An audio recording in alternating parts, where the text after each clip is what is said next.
சரி இவங்க சொல்றாங்களே குட்டி பசங்க அழுக வேறு செய்யறானுங்க. சரி நீ தான் ஒரு நாள் ஓட்டு போட்டு போவோமே ஒரு முறை அப்படி நீ சத்தியமா வாங்குறானுங்க இவ்வளவு உட்காந்து. சரி நீ தான் ஓட்டு போட்டு போவோமே அப்படின்னு சொல்லிட்டு ஓட்டு போட்டுருக்காங்க. நம்ம ஒரு ஓட்டுல என்ன ஆக போகுது அப்படின்னு நினைச்சு சும்மா 16-17% ஓட்டு உள்ள போயிடுச்சு.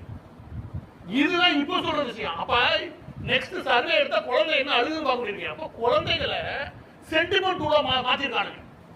இந்த ஆபத்தை உருவாக்கணும் வேற யாரும் கிடையாது, இந்த ஜெகதீஷ் அவன் கும்பல்.